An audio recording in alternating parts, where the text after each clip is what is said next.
What's the word, YouTube, man? It's your boy MGM, man. I'm back with another crazy reaction video. Today we have classmates realize they were trapped with a mass killer. That sounds scary as hell. I ain't even gonna lie to you. Imagine being in a classroom not even knowing that this little quiet kid over here got big plans ahead for the future for all of us. Before we get into this video, man, make sure y'all smash that like button, drop a comment down below, let me know you're here, say hey yo, and if you like the content, go ahead and hit that subscribe button. If not, I won't be mad. Let's get into the clip, gang. Black cowboy hat, black jeans, a black shirt, a black coat. It's like I pictured myself doing it or something and never really pictured myself doing anything else. She was screaming, "Why did you shoot me? My arm, I can't feel my arm." He called us by name, set us in the back 2 rows, and to do what he asked, and nobody else would get shot. I was going to be the hostage and come over, I'm going to put the gun in your mouth. There was a guy in the first row, and he got up and was holding his chest and walked clear across the room and finally fell. In Moses Lake, Washington, on February 2nd, 1996, a 14-year-old student barged into his classroom fully armed, opening fire on his teacher and several students before holding his remaining classmates hostage. In the aftermath, the shooter's eerie resemblance to a fictional killer sparked a chilling question. Was this a calculated act of revenge, or a twisted attempt to bring a deadly fantasy to life? It didn't seem like he had any real reason of doing this besides just to do something. He kept saying this is a lot better than algebra. The following report is based on official police records, and the footage has never been seen before until now. On the afternoon of February 2nd, 1996, detectives with the Moses Lake Police Department arrive at Frontier Junior High School, where a vicious attack played out just a few hours earlier in Mrs. Kyrus's algebra class. Frontier Junior High. I'm standing at the southwest corner of the building next to the cafeteria.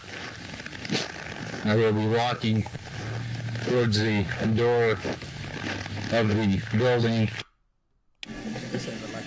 the cafeteria area,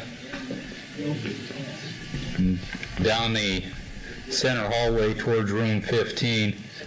This is room number 15. The area where the incident took place. Still reeling from a tragedy that would claim multiple lives, 2 survivors of the harrowing ordeal begin to share their accounts of what happened inside the classroom. Can you tell me what period it was? It was 5th period, but our schedules were messed up, so it wasn't a normal 5th period time. Because of the bad winter we're having here? Because it's a 2-hour delay. Okay, and what's the first thing that you noticed? Just the loud shots is what got my attention because I was trying to do my algebra. And the loud shots, my ears were ringing.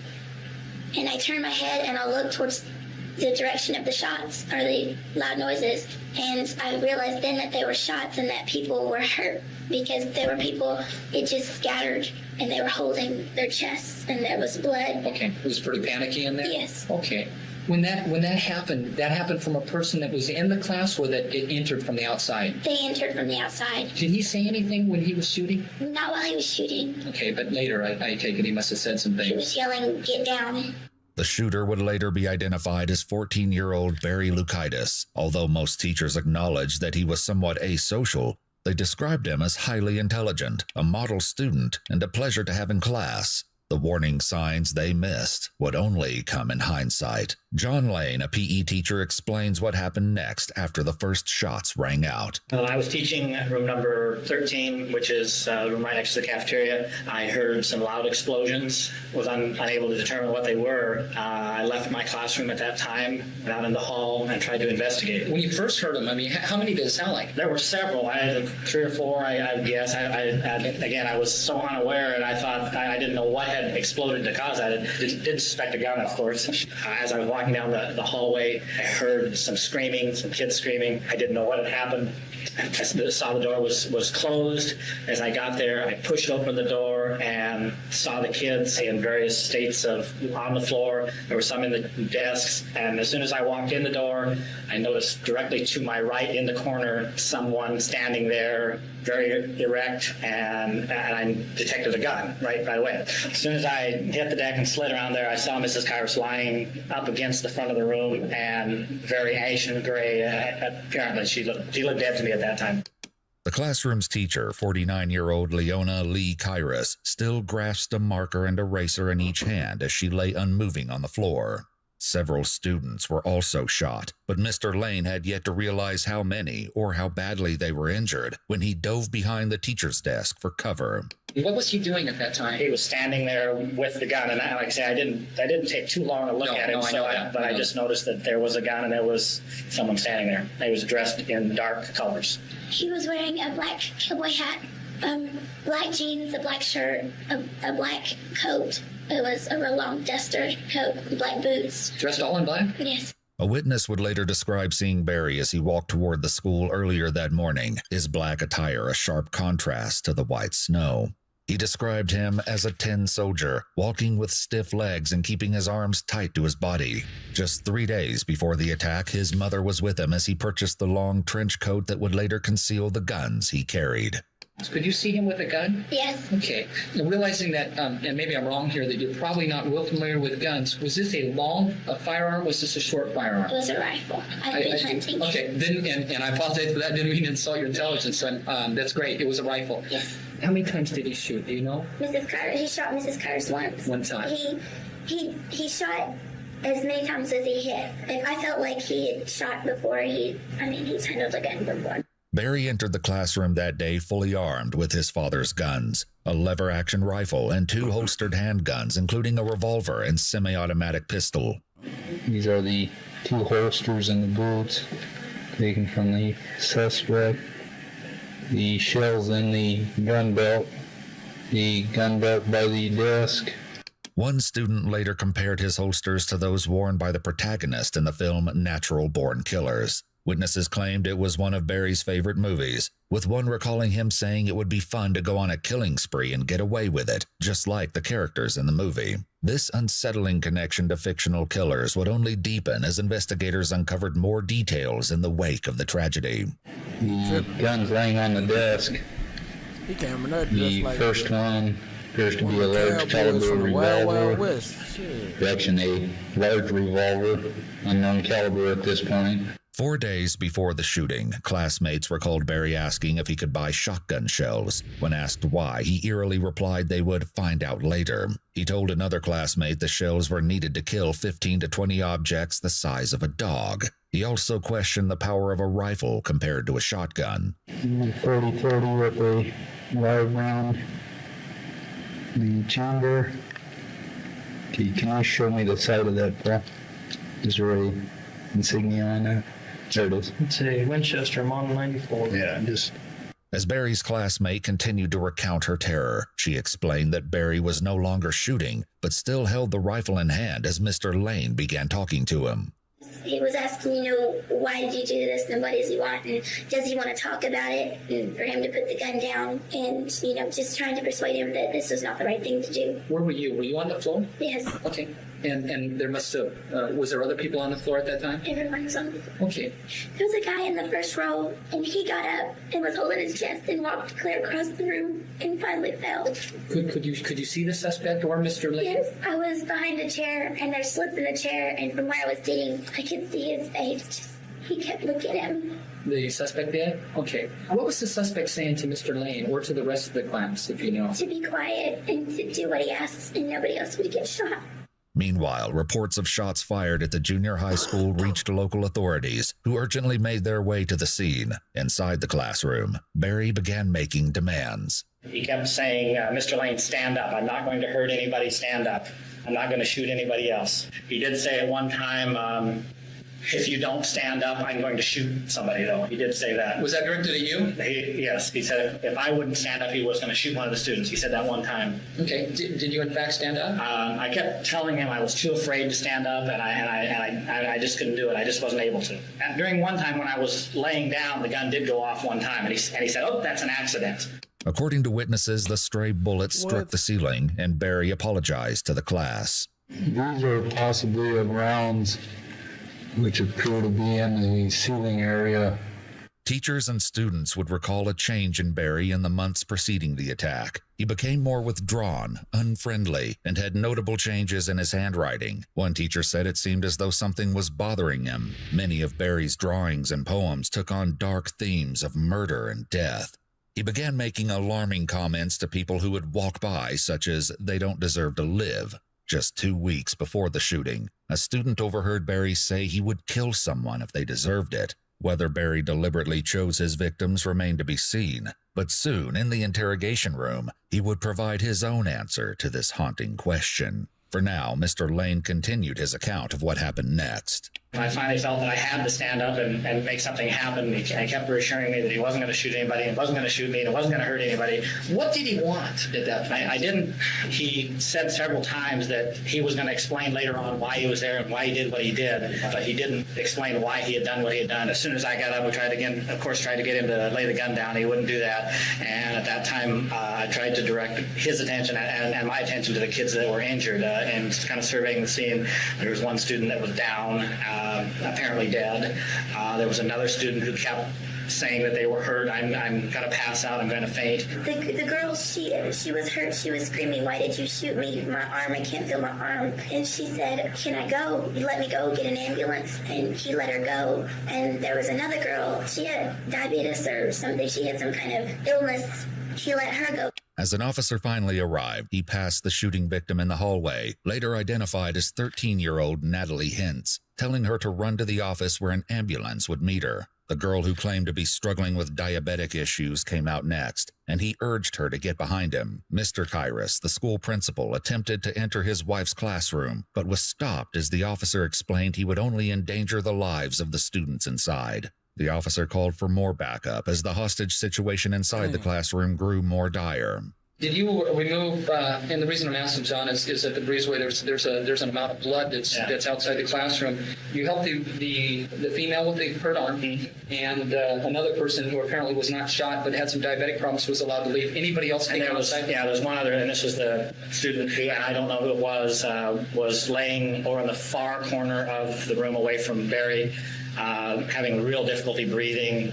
The one that walked across the room, he was laying on the floor and he was breathing. I mean, he'd take a really deep breath like every minute or so. I mean, it was a pretty long between. He was like groaning and he was not responsive. So Mr. Lane helped get him out? Mr. Lane and 2 other students. And did Mr. Lane have to ask permission for that? Yes. And that permission was granted by the suspect? Not at first, no. Okay. They asked if they could get him out, and the suspect, Barry, he asked, how close to death was he? And they said, pretty close. And at first he said, just let him lay there and die. Mr. Lane kept persuading me. They kept saying, please let us get this child out. He needs help. And then he finally let him go. I went back there and he was laying in quite a pool of blood. I couldn't handle him by himself, so Barry let me take another student, try to help him. Still couldn't get out with another student, so we got a third student, and finally we were able to get that victim out of the classroom. As backup arrived, the door flew open, and Mr. Lane, along with 2 other students, pulled 14-year-old Arnold Arnie Fritz into the hallway, where 2 officers carried him to an ambulance. Both Arnie and Natalie were transported to the hospital, where their lives would hang in the balance. Inside the classroom, 2 shooting victims, Mrs. Kyrus and a young boy, lay motionless on the floor. With the remaining students still at gunpoint, Mr. Lane went back inside. What is the suspect doing at this point? Just standing in the corner, and what he said he was going to do, he was going to try to organize the room and get things done his way, and I guess let things progress kind of. And at that time, this time of the incident, one of the police officers started hollering at him and called him by name and tried to get Barry to talk to him. And the basic response from Barry was, I'll talk to you in 10 minutes after I've organized things, and then I'll let you know what's going on. What was he organizing, John? Well, what he did, he had some of the kids move to the back of the classroom and sit in chairs in the back of the classroom. We were all scattered around the room, and he called us by name and set us in the back 2 rows, going long ways across the back of the classroom. One student would later tell investigators it seemed as though Barry was setting up a shooting gallery. As he continued calling their names, the police attempted to call Barry from the classroom phone. In response, he held it above his head and smashed it on the ground. With the phone broken, they tried other methods to reach Barry, but this only seemed to aggravate him further. How were they communicating with him? Just yelling? Yelling. Was the door closed at this time? Door was closed. In fact, it was slightly open, and he said to close the door. He didn't want it open. He also said, "You're pissing me off. I'm going to get this taken care of," something like that. They were yelling his name, Barry, and Barry was yelling back, and he kept saying that if they didn't quit yelling, he was going to start shooting us again because they were making him mad. He kept saying this is a lot better than algebra and stuff like that. What Barry demanded next was nothing short of horrifying, sending the encounter spiraling toward a tense climax. Barry got a large Ziploc bag out of his pocket and a rubber band and put the bag over his gun and put the rubber band around it and told Mr. Lane to put the end of the barrel into his mouth because he needed somehow to get out. And at that time, he said, "Now we're going to take care of the hostage." And he said, "Mr. Lane, you're going to be the hostage." Did in fact you go over to him when he said that? I started to come to him, but again, earlier he had said, "Don't get too close," and so I wanted to maintain my distance because I didn't want to panic him. Sure. And then when he said I was going to be a hostage, and I came up to him a little bit, I was probably 3 to 4 feet away from him, and I said, "Barry, I don't want to do this. I'm too afraid." I didn't want to do it. Sure. What did he do then, John? Well, I guess that's when it came to conclusion. I felt that I had to do something. Mr. Lane stood up and walked over towards him, got kind of close, and Barry kept saying, back up. And Mr. Lane would back up a little bit. And then the next thing I knew, Mr. Lane had him up against the wall. The weapon was a little bit higher and in front of him, so I kind of pinned that. I wanted to make sure that the hand wouldn't have triggered. If it would have gone off, it would have gone in the ceiling, which I wasn't too concerned about, but I wanted it pointed out. I wanted it away from the kids, and I thought I could. And he really didn't offer all that much resistance. I'm sure my adrenaline was going too, but I thought I could take him. He had the gun in one hand up against the wall, and they were struggling, and he was yelling for us to run out to get out of the classroom. Mr. Lane was? Yes. So Mr. Lane is the one that resolved this. He's a superhero. That helped everybody. So how long did this whole thing take place? It was fairly quick, actually. It was about 5 or 10 minutes. All right. That this whole thing. When Mr. Lane pinned him up against the wall, what happened next? I stood up from the shelf that was there, and Mr. Lane was yelling, run, and just everybody ran out. I think I was the second or third person to get out. Students began pouring out of the classroom, and 4 officers rushed inside to witness the struggle between Mr. Lane and Barry over possession of the rifle. They quickly jumped in to help, disarming the suspect. With Barry finally in custody, they would soon be able to question the killer himself. As he was taken away, one officer raced to aid Mrs. Kyrus and the other fallen student, but he noted in his report that it was clear any efforts to resuscitate them would be useless. Before they turned to Barry, Mr. Lane and the young classmate shared their final thoughts. It didn't seem like he had any real reason of doing this besides just to do something. It was my impression that Barry is one of those kids that the forgotten kid who was just a little strange, and quite frankly, it doesn't surprise me that he snapped. As news of the shooting spread, a detective from the Seattle Police Department reached out to investigators, noting eerie similarities between the attack and a well-known book, an unsettling connection that will later be explored. With a classmate and teacher pronounced dead, as well as 2 injured students at the hospital, Barry was brought to the police station. Determined to uncover what drove him to commit the brutal attack, Sergeant Ruffin with the Moses Lake Police Department began to question Barry. Barry, how old are you? 14. Okay, so have you ever been in any trouble before at all? For anything? Just anything minor? I got detention once when I was a Just minor stuff. Barry, I tell you what I'd like to do is that Have my parents been notified? Barry, I don't know. I'm not sure who your parents are. Have you called them? No. Okay, maybe that's something we can do here in a minute. What Barry didn't know was that his mother entered the police station less than an hour before his interview began. Court documents argued Sergeant Ruffin knew full well Barry's mother was in a waiting room as he continued to question Barry without an adult present. What I want to do, Barry, is that I need for you to explain yourself, because if you don't, you're not going to get another chance to explain yourself. Once I leave today, that's it. I mean, because basically, then I've got to go do all that other stuff. Explain what I did? Well, I mean, where you coming from on this, buddy? Oh, why? Yeah, but to do that, I need to get the paperwork done, okay? And that's why we got to sit down for a couple minutes and just do paperwork, okay? Is that okay with you? How long does it take? Not very long at all. Would I be able to have anybody else here besides the lawyer? Who else would you like to have? My parents? Maybe. If you want to do that, I at least want to talk to them. okay, if you want to do that, why don't we do that, and I'll see if I can get your parents here, okay? After being read his Miranda rights, Barry formally acknowledged and waived them with his signature. Sergeant Ruffin continued questioning him about the incident. Were you in school at all today? You didn't go? No. What happened after you went inside? I don't know. I guess reflex took over, sort of. I don't know. It's like I pictured myself doing it or something and never really pictured myself doing anything else. Okay. Have you drank anything today? Any alcohol? I don't drink. Okay, I good. don't do drugs and I do not smoke. Okay. I don't think what I'm hearing is all true. And now those people up there that were injured, did those people do something to you? What have you been told? Well, I spent some time up there at the scene there, and I understand that you were pretty angry. And were you angry up there with those people? No. Not at all. Okay. Did you know any of those people that were injured? I knew who they were. You didn't. I mean, not personally, right? Okay. One of them, but Which person did you know up there, Barry? first one I shot. Barry's first victim was the male student who died at the scene, 14-year-old Manuel Vela Jr. According to witnesses, Manuel had teased him in the past, calling him names. This prompted threats from Barry, who was overheard whispering, "Do you treasure your life?" One classmate once heard Barry say, "Someday people are going to regret teasing me." It's important to note that these claims come from witness accounts, but there is no verifiable evidence to support that Manuel ever teased Barry. Did you know the teacher? That's your class, right? I didn't know her personally, but yeah. Okay, is she your math teacher? I'm sorry, is that a yes? Yeah. Yes. And do you know her name for me? Not her first name. Okay, her last name by chance? Kairos. Okay. Mrs. Kairos. Did Mrs. Kairos do anything to you? No.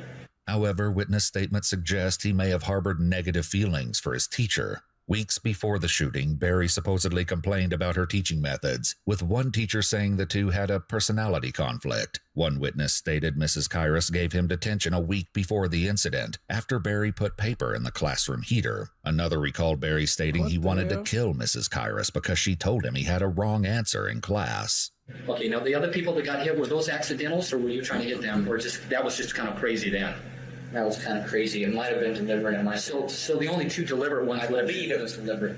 the only two positively deliberate ones would be The only positive deliberate would be A search warrant was executed on Barry's house in the days following the attack. In his room, they find the book earlier mentioned by the Seattle detective. The novel, titled Rage, was published in 1977 by Stephen King under the pseudonym Richard Bachman. In a twisted parallel to real-life events, the book tells the story of a student who fatally shoots his algebra teacher, taking his classmates hostage and threatening to kill them should they fail to comply with his demands. According to the Stephen King website, the book was later removed from print due to the sensitive nature of its content. Another notable book among Barry's collection is Gunslinger, the first volume in the Dark Tower series. The novel contains Western themes, with the main protagonist often depicted as wearing a trench coat and cowboy hat, wielding guns similar to those Barry used during his attack. Though Barry never admitted in his interview whether he drew inspiration from his favorite movies or books, his actions and the eerie parallels to the fictional killers are impossible to ignore.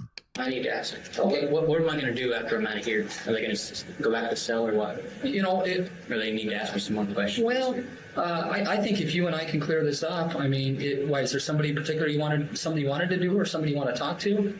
Well, I would at least let my parents know what's going on, Okay. but I don't know if I want them here. Sure. And I give you my promise on the deal here. If you want your parents here right now, I will get your parents. Yeah, no, okay. But I don't. All right. At this point in the interview, Sergeant Ruffin was interrupted by another officer and briefly left the room. When he returned, he had news to share with Barry. Barry, we have a little technicality here, and here's what this is that your mom apparently, and I haven't seen your mom, I don't even know if your mom's here, but apparently she called a lawyer, and the lawyer called down here, and the lawyer said that he wants me to stop talking to you. What are your feelings about that? Well, I think it should be my business, but of course it's my mother. Okay, all right. So what I'm going to do is, out of honor, I guess, for your mother and also the lawyer at this time, I'm going to stop the statement.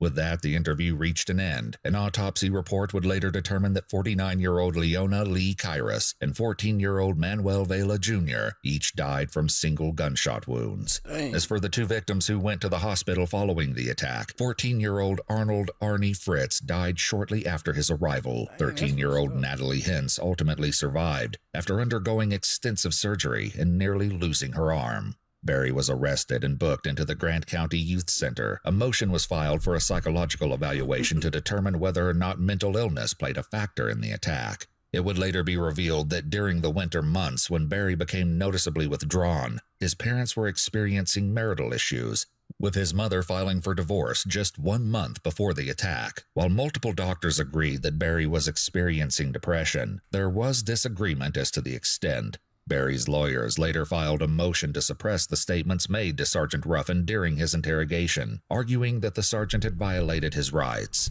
However, the trial court denied the motion, ruling that Washington law does not require parental consent when a juvenile waives their rights. From August 15th to September 24th, 1997, Barry Lukaitis stood trial in court as an adult and was found guilty of 2 counts of first-degree aggravated murder, 1 count of second-degree murder, 1 count of assault in the first degree, 1 count of assault in the second degree, and 16 counts of kidnapping, each with a firearm enhancement. He was ordered to serve 2 consecutive life sentences without the possibility of parole. According to news outlets, in 2017, due to the Supreme Court ruling of 2012 that juveniles younger than 16 cannot be sentenced to life without parole, Barry Lukaitis was resentenced to a total of 189 years in prison. We attempted to verify this information with the Grant County Court, and they were unsuccessful in locating his records. Bro, that's He was wearing a black cowboy hat. That's crazy. He took a theme from a book, from a Stephen King book. It's a fact. The Midwestern, the cowboy theme, the boots he was wearing, all of that stuff, even the weapons that were used were all included in that book. That was premeditated. He thought about that. And he lying. He lying about some stuff. He thought about that, man, for a fact. Because you just don't go from being cool to, oh, I'm finna walk up. I'm not going to school, but I'm going to walk in late, dressed up like a damn cowboy and all black. No, you thought about that, bro. You had a whole theme, you had a whole outfit specifically for that reason. Rest in peace. Even though that happened over 28 years ago. Happened like in 1996, 1997. Still, rest in peace those that lost their life. And I do believe he was bullied. I'm not going to lie. I believed he was bullied. So, parents, it's important that you make sure that your kids are decent human beings growing up, because it be a lot of these bullies that cause these other kids to crash out. But hey, drop a like, drop a comment down below. Let me know how you feel about this video, man. If you want to see more, subscribe.